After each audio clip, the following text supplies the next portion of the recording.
gostaria de convidar você para me acompanhar no último capítulo do livro de Atos dos Apóstolos e a última exposição dessa longa jornada que nós estamos fazendo no livro de Atos dos Apóstolos, capítulo 28. No próximo domingo eu continuarei pregando em Atos, mas o texto será em Atos 29. E se você olhar na sua Bíblia e só tiver 28 capítulos, a sua Bíblia não está errada.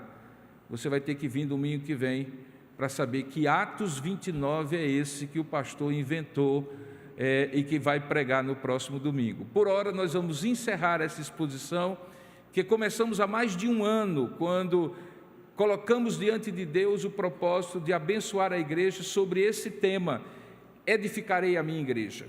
Que Deus tem para falar sobre o propósito dele, quando diz aos seus apóstolos, lá em Mateus capítulo 16, eu edificarei a minha igreja e as portas do inferno não prevalecerão contra ela. O que significa isso? Nada melhor do que olhar como aconteceu. E como aconteceu está descrito no livro de Atos dos Apóstolos. Então, algumas vezes um capítulo inteiro, outras vezes uma porção de um capítulo foi ministrado e exposto aos irmãos nos últimos 12 meses praticamente, e nós estamos chegando à nossa jornada final, que tem como título Paulo, enfim, chega a Roma. E você vai entender por que o enfim chega a Roma. Por que o enfim nessa frase? Abra comigo então em Atos capítulo 28, a partir do verso 1. Diz assim: uma vez em terra, verificamos que a ilha onde o navio parou, está descrito nos versículos anteriores, se chamava Ilha de Malta. Ainda hoje é assim chamada.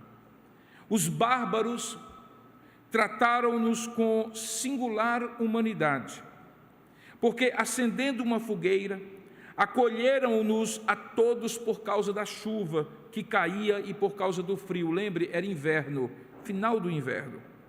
Tendo Paulo ajuntado e atirado à fogueira um feixe de gravetos, uma víbora, uma serpente, fugindo do calor, prendeu-se-lhe na sua mão. E quando os bárbaros viram a víbora pendente da mão de Paulo, disseram uns aos outros: certamente este homem é um assassino, porque, salvo do mar, a justiça não o deixa viver. Porém, ele, sacudindo o réptil no fogo, não sofreu mal nenhum. Mas eles esperavam que ele, de repente, viesse a inchar ou cair de morto. Mas depois de muito esperar, vendo que nenhum mal lhe sucedera, mudando de parecer, diziam ser ele não mais um assassino, mas um Deus. Perto daquele lugar havia um sítio pertencente a um homem, ao homem principal da ilha, chamado Públio, que nos hospedou e nos recebeu de maneira muito benigna por 3 dias. E aconteceu, em dado momento, achar-se ele enfermo de uma desinteria, ardendo em febre, aquele pai daquele homem Públio. E Paulo foi visitá-lo, e orando impôs-se as mãos sobre eles e o curou. E à vista deste acontecimento, os demais enfermos da ilha vieram e foram curados, os quais nos distinguiram com muitas honrarias, e tendo nós de prosseguir viagem, nos puseram a bordo tudo o que era necessário até a viagem de Roma. Ao final de 3 meses, embarcamos naquele navio alexandrino, que invernara na ilha e tinha por emblema Dióscuros. E tocando em Siracusa, ficamos ali 3 dias, de onde, bordejando ali a margem daquela ilha, chegamos a Régio. E no dia seguinte, tendo soprado o vento sul, em 2 dias chegamos a Puteoli, onde achamos alguns irmãos que nos rogaram ficássemos com eles 7 dias, e foi assim que nos dirigimos dali para Roma. E tendo ali os irmãos ouvido notícias nossas, vieram de Roma ao nosso encontro, até chegar à praça de Ápio e às Três Vendas, que eram locais próximos da periferia de Roma. E vendo-os Paulo, dando graças por isso a Deus, ele sentiu-se mais animado. E uma vez em Roma, foi permitido a Paulo morar por sua conta, tendo em sua companhia o soldado que o guardava, numa chamada prisão domiciliar. 3 dias depois que ele havia chegado, ele convocou os principais dos judeus ali, daquela cidade, capital do império, e quando se reuniram, ele proferiu as seguintes palavras para eles: varões e irmãos, nada havendo feito contra o povo, ou contra os nossos costumes paternos, contudo, eu vim preso desde Jerusalém, entregue nas mãos dos romanos, os quais, havendo-me interrogado, quiseram soltar-me, sob a preliminar de não haver em mim nenhum crime passível de morte. Diante da oposição dos judeus, eu senti-me compelido a apelar para César, não tendo eu, porém, nada de que acusar a minha nação. Foi por isso que eu vos chamei, para ver vocês e falar com vocês, porque é pela esperança de Israel que eu estou preso com esta cadeia. Então eles disseram: nós não recebemos da Judeia, onde estava Jerusalém, nenhuma carta que te dissesse respeito, e também não veio dali nenhum irmão que nos anunciasse ou dissesse de ti qualquer mal. Contudo, gostaríamos de ouvir o que pensas, porque na verdade é corrente, é comum se ouvir a respeito desta seita, e eles se referiam ao cristianismo, que por toda parte ela é impugnada, ela é rejeitada. Havendo-lhes eles marcado um dia, vieram em grande número ao encontro de Paulo na sua própria residência, onde ele tinha prisão domiciliar. Então, desde a manhã até a tarde, ele lhes fez uma exposição em testemunho do reino de Deus, procurando persuadi-los a respeito do reino de Deus, a respeito de Jesus, baseado tanto na lei de Moisés como nos profetas. Houve alguns que então ficaram persuadidos pelo que ele dizia, outros, porém, continuaram incrédulos. E havendo discordância entre eles, os que criam e os que não criam, despediram-se e deixaram aquele lugar, dizendo Paulo estas palavras quando eles saíram: bem falou o Espírito Santo a vossos pais, por intermédio do profeta Isaías. E aí ele cita Isaías capítulo 26 e 27, quando ele diz: vai a este povo e dize-lhes, de ouvido ouvireis e não entendereis, vendo vereis e não percebereis, porquanto o coração deste povo se tornou endurecido, com os ouvidos ouviram tardiamente e fecharam os olhos, para que jamais vejam com os olhos, nem ouçam com os ouvidos, para que não entendam com o coração e se convertam e por mim sejam curados.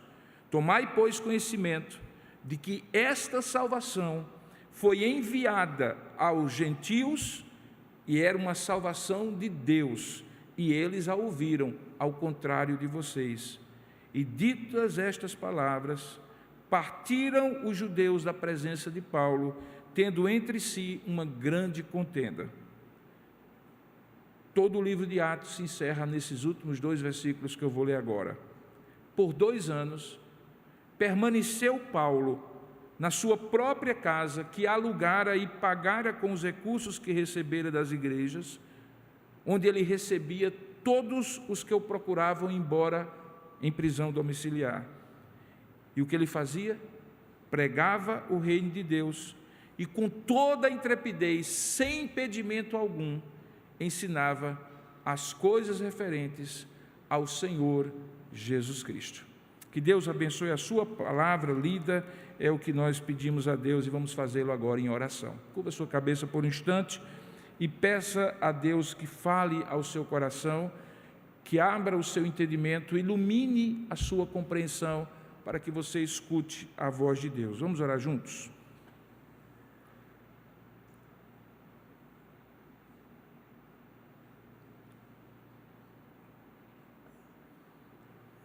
Senhor, nosso Deus e Pai, diante da Tua palavra lida, que como sempre oramos, ela é suficiente em si mesma para falar ao nosso coração, nós pedimos humildemente que o Teu Espírito abra o nosso entendimento e nos permita ouvir a Tua voz.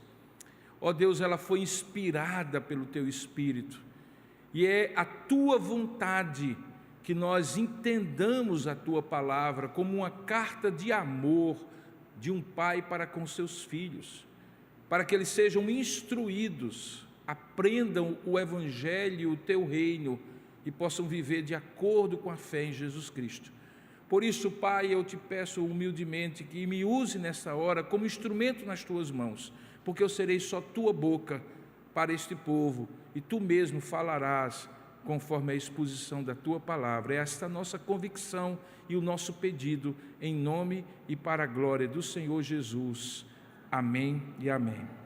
Queridos, naquilo que eu preciso saber, e que vale para todo filho e toda filha de Deus, a vontade de Deus é explícita e pode facilmente ser compreendida. Vou repetir.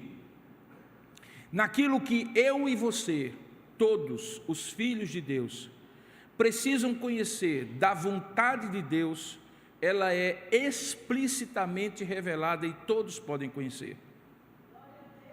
Não existe absolutamente nada que seja um princípio de Deus, que mostre a vontade dEle para qualquer área da minha vida e da sua vida, que Deus me deixe e deixe você absolutamente ignorante. Ele tem princípios, ordenanças, leis, testemunhos. A palavra dele é lâmpada para os nossos pés e luz para o nosso caminho.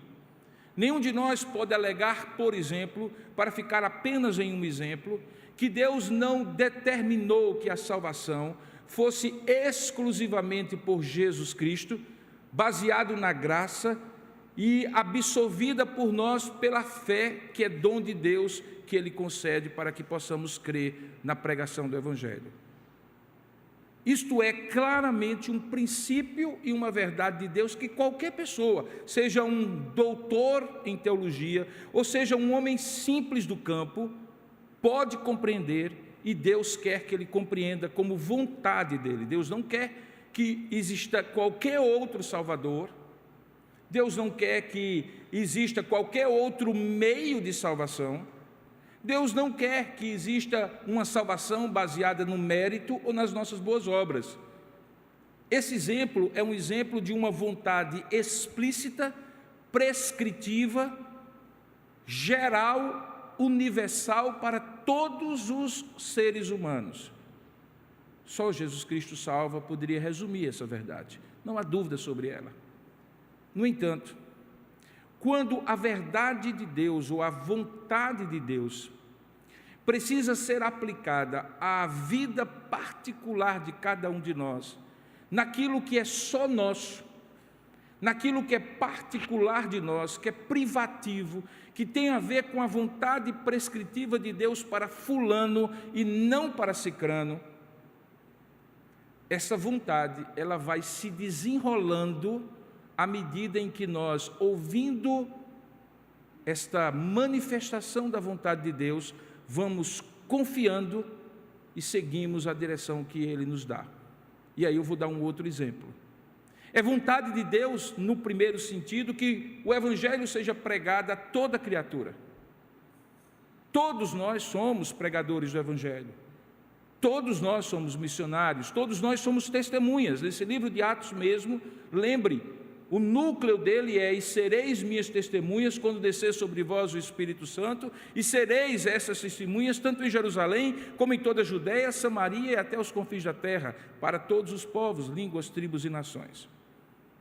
Mas quando foi ficando claro para Paulo, especificamente para Paulo, que isso implicava que ele deveria pregar o evangelho para os gentios, foi um ato de fé, quando lá em Atos 13, o Espírito Santo, enquanto ele pastoreava aquela igreja em Antioquia, junto com outros irmãos, em orações e jejuns, ouviram Deus dizer: separai-me agora Paulo e Barnabé para a obra específica que eu tenho para com eles. E a obra específica que ele tinha para Paulo e Barnabé era que eles fossem instrumentos de Deus para pregar o evangelho aos gentios, aos que não eram judeus. Na hora em que Paulo se dispõe a sair da sua zona de conforto, naquela igreja próspera, que crescia, que ele era reputado como um dos principais mestres, que ele era um homem respeitado e eficazmente usado por Deus, e disse: Senhor, eis-me aqui. Ele começou a descobrir a cada passo de fé qual era a vontade de Deus. E cada vez que ele era conduzido por Deus, não resistia a Deus, mas obedecia a Deus, um pouquinho mais da vontade de Deus lhe era manifesto.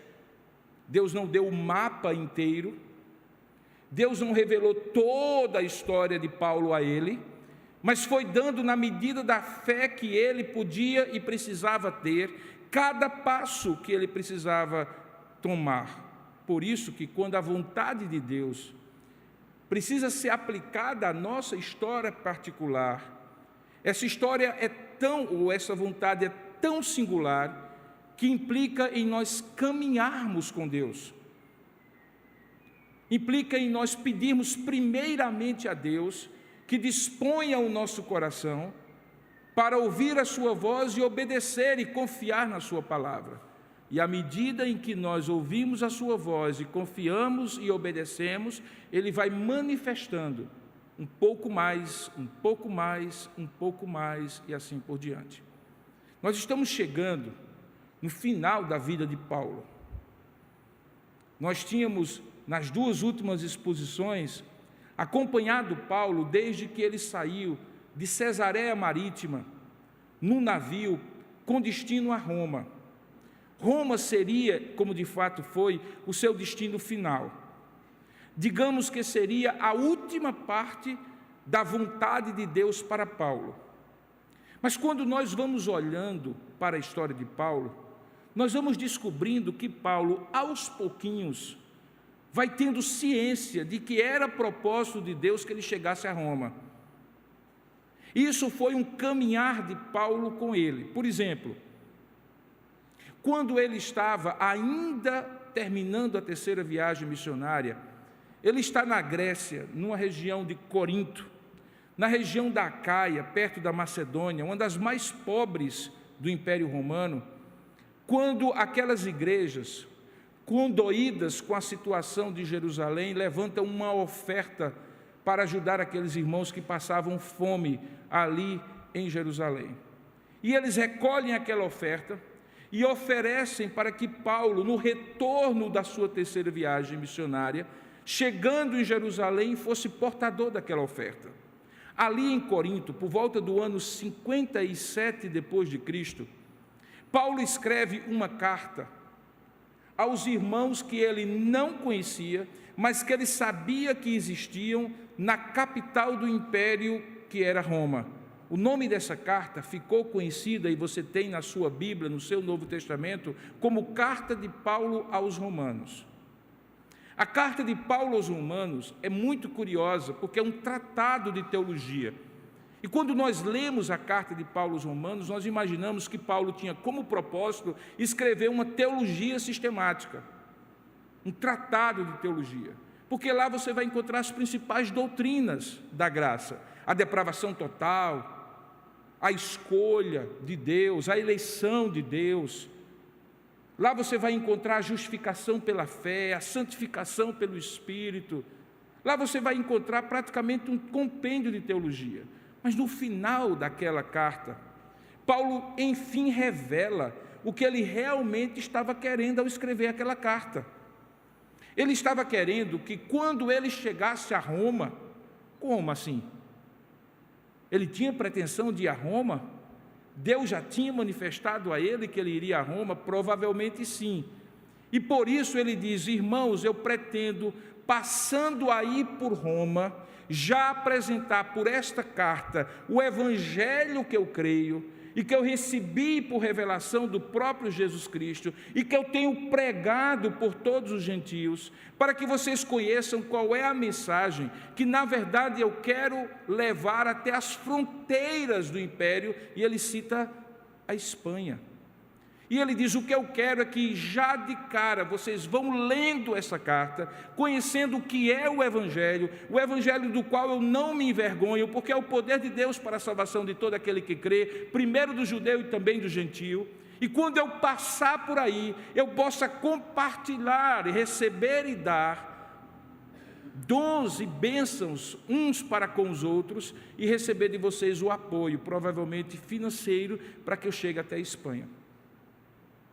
Essa é a primeira menção que a gente encontra no livro de Atos, de que passou pela cabeça de Paulo, provavelmente pela indução do Espírito Santo, que ele iria chegar a Roma. A partir dali, ele sai da Grécia e chega para encontrar os irmãos presbíteros da igreja de Éfeso. Está em Atos capítulo 20. Ele os convida para sair de Éfeso, chegar ao porto de Mileto. E em Mileto ele diz, entre outras coisas, que eles não lhe veriam mais o rosto. Eles choram. Paulo faz um discurso de despedida e diz assim: a única coisa que eu tenho por certo é o que tem me acontecido até agora, é que de cidade em cidade eu tenho pregado o evangelho e sido perseguido por causa disso. Mas eu tenho que ir. E Paulo chega em Jerusalém. Quando chega em Jerusalém, os inimigos que o acompanhavam, por onde quer que ele andasse, fazem aquela acusação que ele pregava contra a lei de Moisés e contra o templo de Jerusalém. Ele passa por aquela prisão, e você viu nas últimas exposições os momentos em que Paulo teve que defender a sua fé, ora diante do Sinédrio, ora diante das autoridades romanas, até que ele chega, enfim, em Cesareia Marítima, e ali, no último tribunal que ele é submetido, quando ele percebe, como ele descreveu aqui nesse texto, de que ele não teria um julgamento justo, ele então diz: eu apelo para César. E quando ele diz: eu apelo para César, Paulo estava selando o seu destino, que na verdade já estava prescrito e predeterminado por Deus. Tanto é que quando o rei Agripa depois o ouve, diz assim: se esse homem não tivesse apelado para César, ele já poderia ser solto, porque eu não vi nada que o condenasse. Mas ele havia apelado para César, para cumprir um propósito de Deus e para chegar ao seu ponto final. E por que eu estou fazendo essa longa descrição? Para que você entenda que mesmo um homem de Deus como Paulo foi descobrindo, desenrolando a vontade de Deus, prescritiva, singular, única, particular, que Deus tinha para ele, aos poucos. Na medida em que ele abria o coração para que Deus o levasse a todos os gentios, naturalmente, ele foi descobrindo que era estratégico, era importante, era fundamental, que depois de passar pelas grandes cidades do império, ele estivesse também na capital do império, para testemunhar diante do próprio César. Fazia parte do contexto geral da vontade de Deus, mas Paulo foi descobrindo que isso implicava estar em Roma, na medida em que ele foi descobrindo, confiando e obedecendo à vontade de Deus. Isso não é diferente em relação a você. E aqui eu vou contar uma coisa muito particular. Quando Deus me chamou para o ministério, eu tinha cerca de 16 anos de idade, um pouco mais de 16 anos de idade. Eu tinha colocado no meu coração de que eu iria fazer um curso. Eu tinha feito uma opção de um curso, que era o curso de psicologia. Eu morava em Campina Grande, iria morar aqui em João Pessoa, porque naquela época não tinha psicologia em universidade pública em Campina Grande, tinha que pagar. E eu tinha feito vestibular, pela graça de Deus eu tinha passado, e estava tudo certo que eu viria para João Pessoa para fazer meu curso de psicologia. Eu já tinha me convertido, obviamente, Deus já havia transformado meu coração, E a partir do momento que Ele transformou meu coração, uma das coisas que eu aprendi logo cedo, e ainda hoje eu procuro obedecer, é dizer ao Senhor: Senhor, a minha vontade não é o que importa é a tua vontade. Eu sou teu, não apenas porque eu sou pastor, eu sou teu porque eu sou teu. Tu me compraste das trevas para a luz, tu pagaste um preço. Eu não sou livre para fazer o que eu quero, eu sou um servo, e um servo obedece ao seu Senhor, ponto. Então, se o Senhor quiser me levar para cá, o Senhor leva; se o Senhor quiser me levar para lá, o Senhor leva. E quem estiver comigo, como minha esposa é testemunha, vai ter que me acompanhar para lá e para cá. Então eu vim fazer o vestibular aqui. Fiz o vestibular, e vim estudar aqui. Mas eu tinha um desejo muito grande até então de conhecer um pouco mais da Bíblia e de servir a Deus. Até então eu não tinha chamado para o pastorado. Eu procurei então o pastor da minha igreja na época, o saudoso reverendo Ismael Feijó de Melo, e disse assim: reverendo, eu quero servir a Deus, mas eu não sei se eu quero ser pastor. E como eu estou indo para João Pessoa, o que é que o senhor recomenda? Meu filho, tem um instituto bíblico lá, chamado Instituto Bíblico Betel Brasileiro. É um instituto bíblico interdenominacional. Você pode estudar lá sem necessariamente ser pastor, mas você vai se preparar, até mesmo vai ajudar você lá na faculdade. E você pode fazer num horário diferente da sua faculdade. E então, eu não tinha dinheiro para vir, eu não sabia como viria, mas o conselho da minha igreja, que também não estava preparado para mandar um seminarista, Deus levantou 3 irmãos, 2 presbíteros e uma irmã da igreja para pagar meu instituto bíblico no primeiro ano. E então eu vim fazer o instituto bíblico ao mesmo tempo que fazia o curso de psicologia. Eu me recordo que à medida em que eu fui estudando a Bíblia naquele primeiro ano, a minha grande inquietação: Senhor, me diz a tua vontade logo, eu não quero perder tempo. Eu não quero errar o caminho, eu não quero tirar um acordo para aquele lado e de repente eu podendo já ir direto. E eu me recordo que Deus falava claramente: confia que eu vou manifestando a tua vontade na sua vida. Confia. Se eu mandar você fazer isso hoje, faça. Não se preocupe do que é que eu vou mandar fazer na semana que vem. Viva de fé em fé. Confie que Deus está conduzindo a sua vida ponto a ponto. Que se eu tivesse que lhe dar um mapa, você não ia depender de mim, você só ia ler o mapa. Eu não dou um mapa, eu dou uma direção. Você vai descobrindo no mapa à medida que você confia, e Deus vai manifestando a vontade dele. E foi isso que aconteceu. Depois de 3 anos no Instituto Bíblico, a essa altura Deus já foi provendo, e eu fui fazendo o curso de psicologia e ao mesmo tempo o Instituto Bíblico. Deus me deu uma convicção muito clara que Ele estava me chamando para ser pastor presbiteriano. Eu continuava presbiteriano, mas eu estudava no Instituto Bíblico, eu poderia ser missionário, por exemplo. Eu tive inclusive propostas naquela época de ser missionário, de fazer uma pós-graduação fora do país, desde que eu voltasse para o Instituto Bíblico como professor daquele Instituto Bíblico. O que era muito tentador para um jovem de 17, 19 anos, quando eu terminei ali o Instituto Bíblico. Mas Deus falou ao meu coração que eu deveria ser pastor presbiteriano. Eu volto para o meu conselho e digo assim: eu acho que eu errei. Eu acho que eu errei a vontade de Deus. Deus quer que eu seja pastor presbiteriano. E meu pastor, de maneira muito sábia, disse: não. Deus estava ali preparando. Esse tempo não foi tempo perdido. Esse tempo foi tempo em que você amadureceu espiritualmente, em que você criou disciplinas espirituais. Você não sabe como é no seminário. No seminário você tem mais liberdade de fazer os seus horários. No Instituto Bíblico você tinha que acordar de 5 horas, orar pelos seus intercessores até 5h30. De 5h30 até 6 horas você tinha que fazer a limpeza. E eu passei 3 anos lavando banheiro de homem. Depois você tem que fazer o seu momento devocional, fazer sua higiene pessoal, fazer o seu momento devocional. Depois de fazer o seu momento devocional, já tendo acordado desde 5 horas da manhã, por volta de 7 horas da manhã, você então vai tomar seu café e vai estudar a Bíblia. E depois do almoço, com vontade de dormir, você vai ter banca de estudo, e você vai tarefa, e você vai ter... E só então você vai poder sair para fazer o seu curso. Se você tivesse ido direto para o seminário, você não teria essa disciplina. Você era um menino de 16 anos, você não tinha disciplina. Você aprendeu a ser disciplinado no Instituto Bíblico.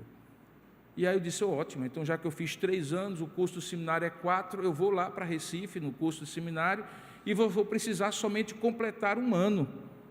E então eu chego lá para conversar com o reitor, na época, o reverendo Francisco Leonardo Chiquinho, um holandês muito severo, com cara de rabino judaico, mas um homem piedoso, um homem de Deus, disse assim: meu filho, você tem namorado? Eu namorava já com Cefra. E eu disse: sim.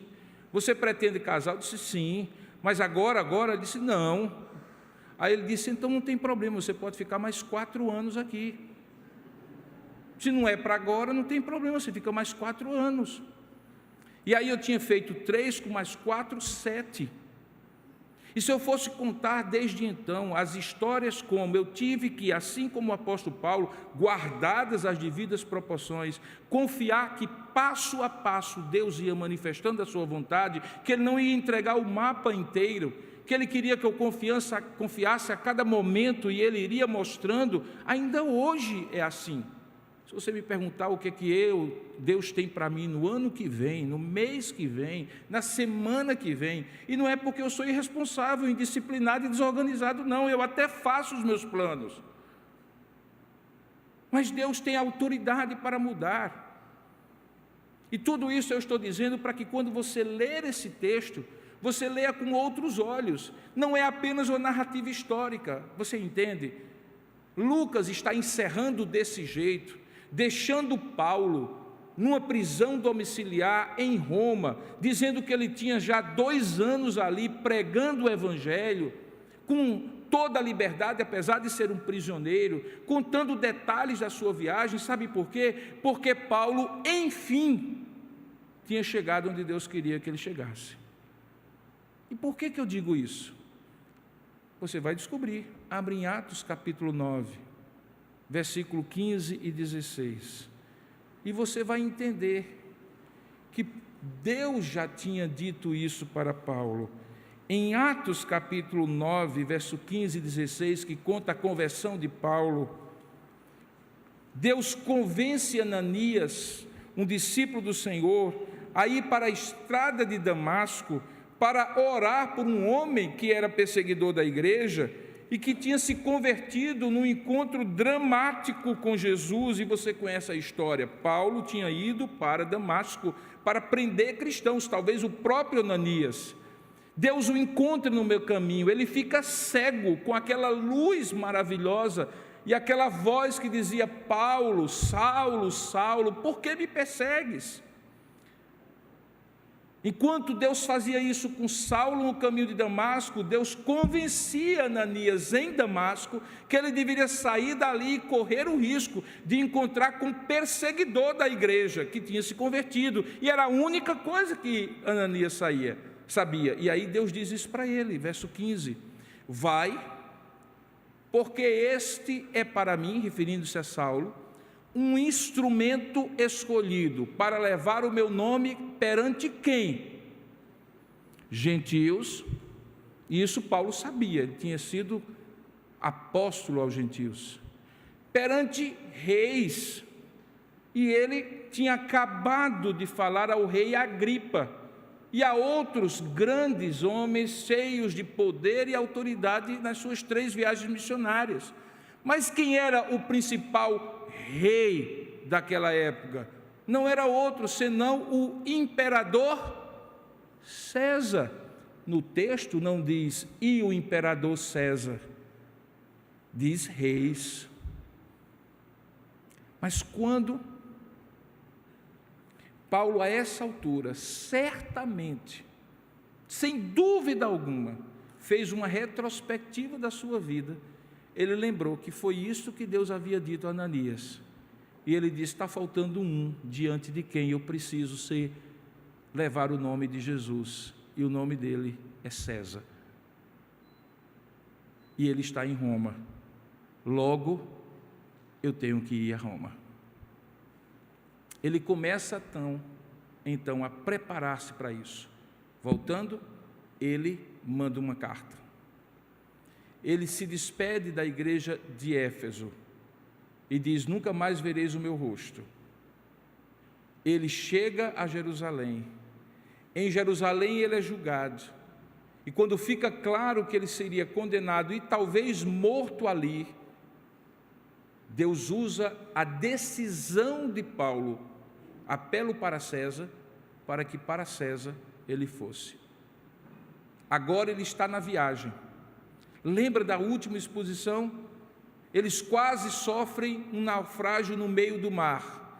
Jogam a parte da carga do navio no mar.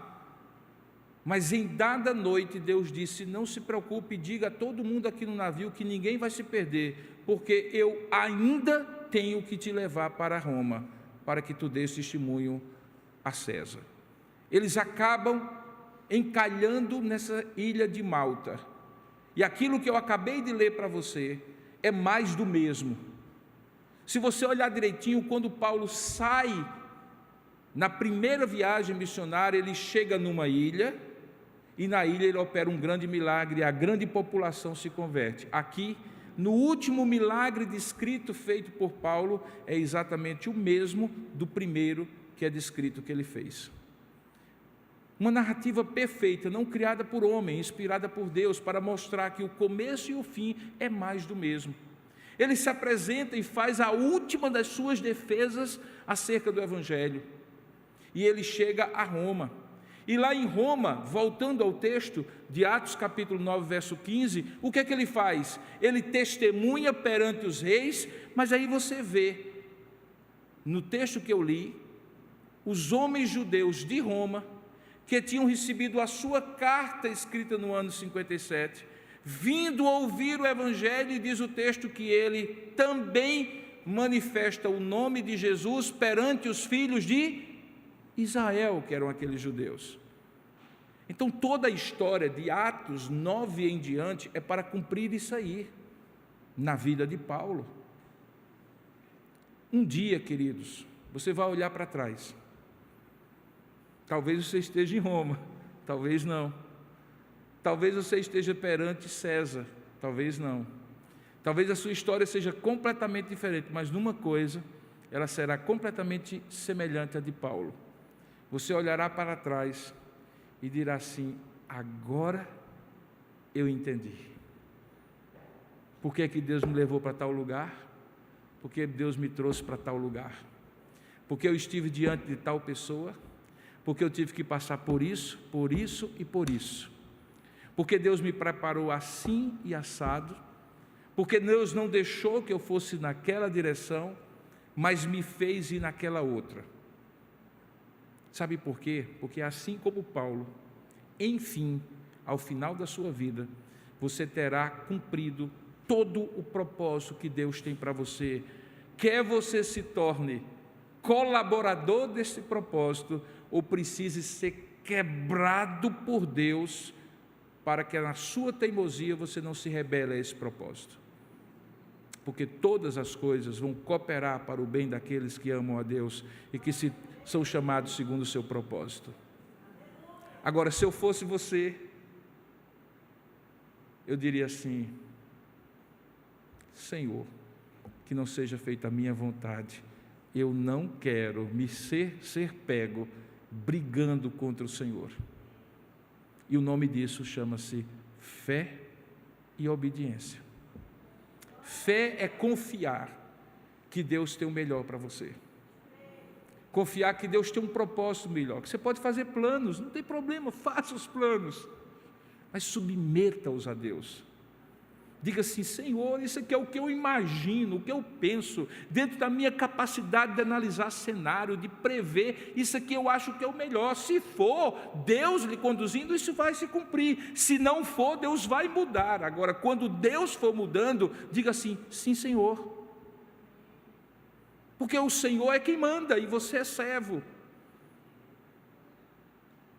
Essa é a melhor maneira de saber a vontade de Deus para a vida toda. Sabe qual é? Sabendo a vontade de Deus cada dia. A gente fica agoniado em saber a vontade de Deus lá na frente. A gente deveria se preocupar em saber a vontade de Deus agora, no hoje, no que eu vou fazer amanhã, segunda-feira, quando eu faço uma agenda e um propósito, e faço planos, e tenho apontamentos e compromissos, e em tudo isso eu quero cumprir a vontade de Deus. E aí eu planejo e digo: Senhor, se for da tua vontade, nessa segunda eu vou fazer isso, isso e isso, mas não seja a minha vontade, mas a tua. Se você fizer isso, algumas coisas vão acontecer. A primeira delas é que Deus vai cumprir o propósito dele na sua vida. Pode ter certeza disso. Ele vai cumprir o seu propósito na sua vida. A segunda delas é que as maneiras como as pessoas vão interpretar o que está acontecendo na sua vida podem até ser variadas, extremadas, muito diferentes, mas é muito diferente do que Deus tem para você. Lembra do que acontece no episódio da víbora? A víbora se enrola no braço de Paulo. Naquela época, cheia de superstições, em que as pessoas achavam que existia alguma coisa que dominava os homens, chamado destino. Então, um homem que tinha saído de um naufrágio, que tinha quase morrido no mar, e que o destino tinha livrado ele, a ponto dele, ao lado de uma fogueira, uma víbora enrolar-se, a conclusão primeira que eles fizeram foi: esse homem é um assassino. Porque o destino o livrou do mar, mas trouxe para cá para ele morrer com o veneno da víbora. Foi a primeira interpretação. Mas quando eventualmente Paulo não morreu, quer a víbora tenha picado ou não, o texto não diz, mas essa era a expectativa, eles então mudaram e foram para o outro lado da história. Já não era um assassino, mas era Deus, um Deus. As pessoas podem interpretar da pior maneira possível ou da melhor maneira possível, pouco importa. Você nem vai ser o pior que eles pensam, nem o melhor que eles imaginam. Você vai ser apenas o homem que está cumprindo o propósito de Deus e que veio a calhar naquela praia da ilha de Malta, receber um livramento de Deus e, por intermédio daquele livramento, abrir-se oportunidades. Por quê? Porque o que importa não é o que as pessoas pensam de você, é o propósito que Deus tem para você. A víbora foi apenas o pretexto que Deus usou para que, diante daquele milagre de Paulo não ter sido morto por aquela víbora, aquela cidade inteira vir para ouvir Paulo pregando o Evangelho, porque o que importava era que Paulo pregasse o Evangelho. Irmão, sabe por que o que importava era que Paulo pregasse o Evangelho? Porque ele já havia dito, quando se despediu dos presbíteros em Éfeso: eu em nada tenho a minha vida preciosa para mim mesmo, contanto que eu complete a carreira e cumpra o ministério de pregar o Evangelho de Jesus Cristo. Para alguém que é desprendido nesse nível, se precisasse morrer com o veneno da víbora, desde que aquilo glorificasse a Deus e permitisse que o Evangelho fosse pregado, para Paulo estava ok. Mas Deus não queria isso, e usou a víbora como instrumento para que Paulo pregasse o Evangelho.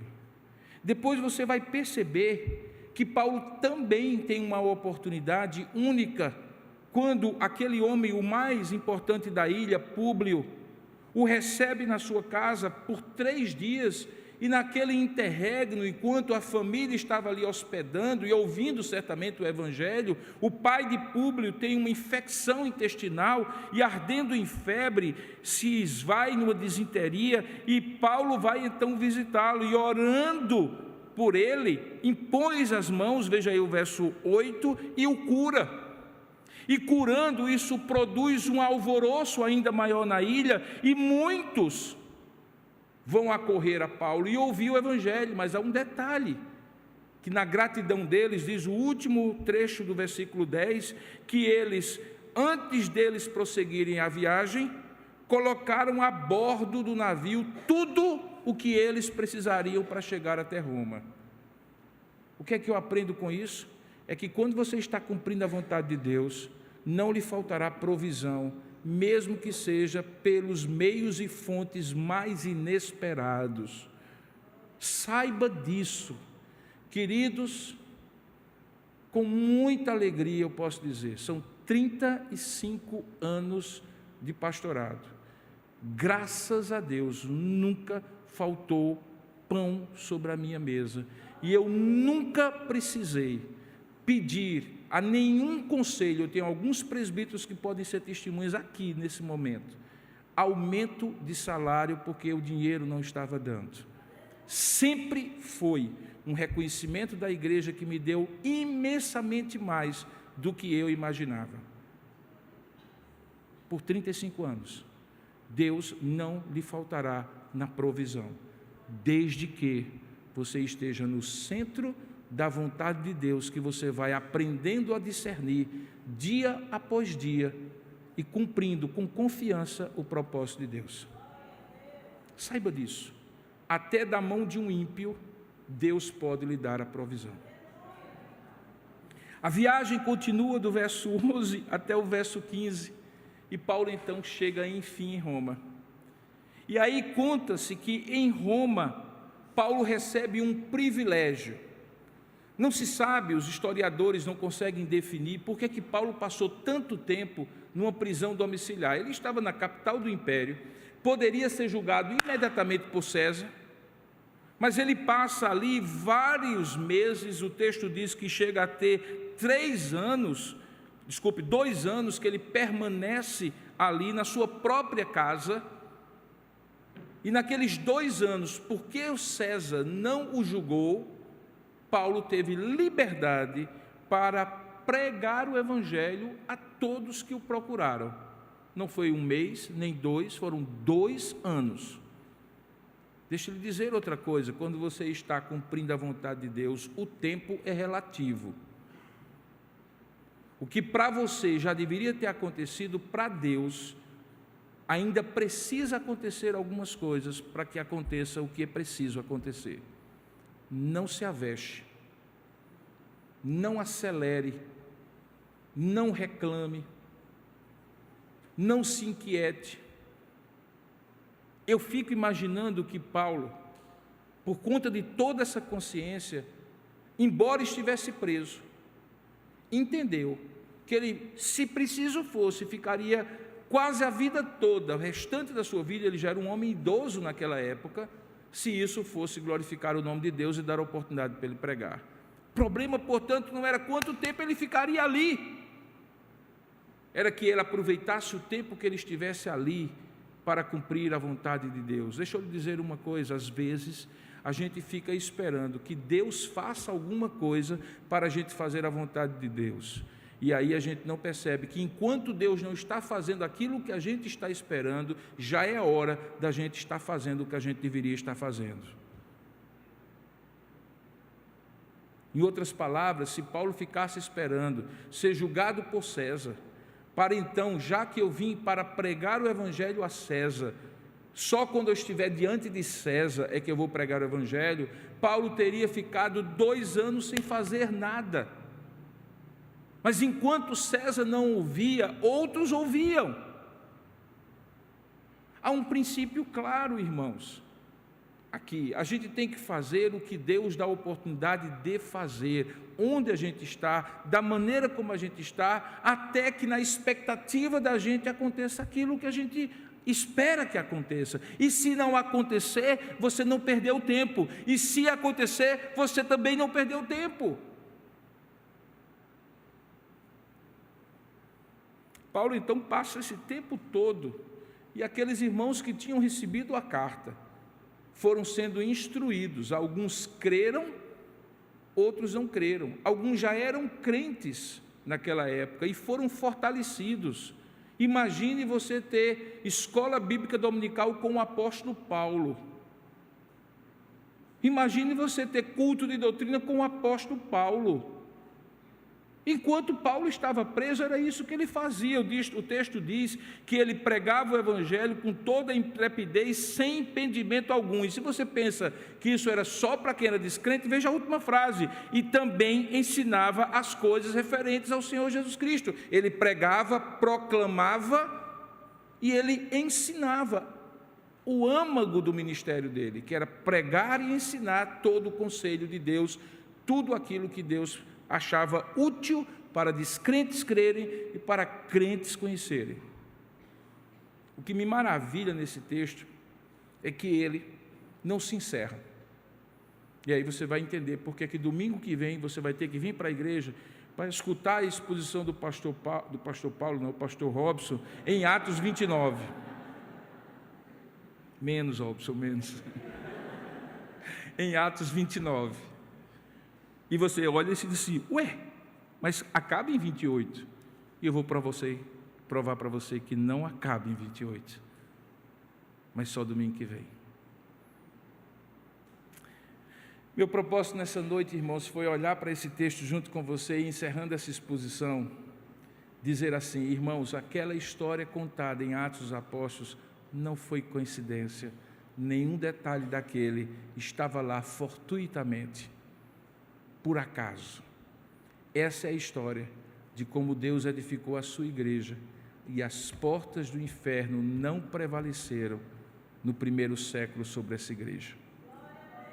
Talvez domingo você vai escutar como a igreja do século 21, em pleno 2022 no Brasil, precisa fazer a mesma coisa para que as portas do inferno não prevaleçam contra ela. Mas aí só domingo que vem. Vamos ficar de pé nesse momento e orar pedindo a Deus que aplique a sua palavra que foi ministrada ao seu coração. Deixe-me dizer só duas coisinhas rápidas enquanto você se levanta, que você não deve deixar passar na sua cabeça. Pastor, mas isso só foi com o apóstolo Paulo? Não. Foi descrito como foi com o apóstolo Paulo para servir de modelo, como pode ser com você, mesmo que você esteja longe do quilate espiritual do apóstolo Paulo, como eu estou. Se você é servo de Deus, o que se aplica a Paulo, se aplica a você. Naquilo que é comum a Paulo, é comum a você. E naquilo que é único para Paulo, Deus aplicará a você de maneira única na história que Ele tem com você.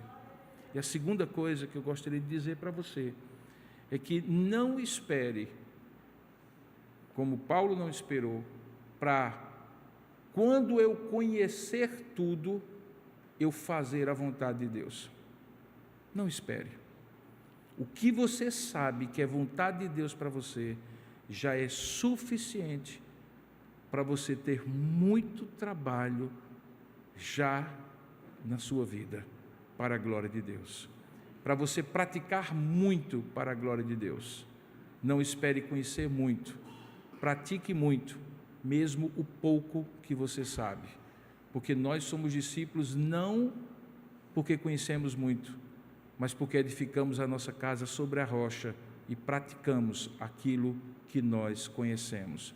Porque mais abençoado é o homem que conhece pouco e pratica o que sabe, do que aquele homem que quer conhecer muito e nem pratica aquilo que já sabe.